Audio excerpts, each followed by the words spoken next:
Quick question. Does this seem weird to you?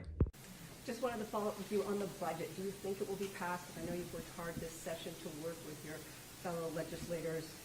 Do you think we'll see a budget? Well, you're not going to see a budget passed by the end of session, which is Friday, because they just don't have enough time to do it. I'll leave it to the leaders of the House and Senate to provide the update on where they think they are. My sense is that they haven't really been close to doing it. But here's just what I would say. This is not at this point rocket science, guys. You know, we have 6 years of showing how it's done. And I wouldn't have been able to do the things I did if I didn't have good partners in the legislature, House and Senate, all 6 years. We had great partners in the leadership.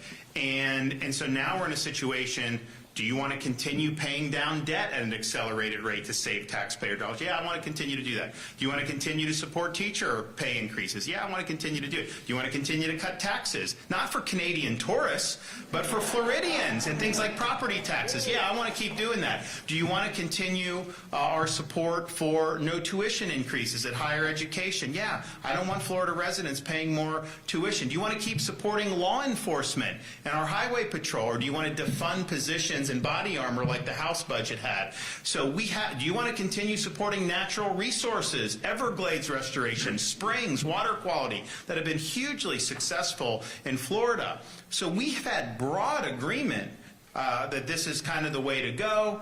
And, you know, for whatever reason, I think you're seeing that the House of Representatives, their position in the leadership, because I think the Senate is pretty much wants to continue and build off what we've done. It doesn't mean you have to agree with everything they've done. I don't necessarily agree with everything Senate's done, but I think their position is Florida's been successful. Let's solidify the success and let's build off it. And that's my basic position.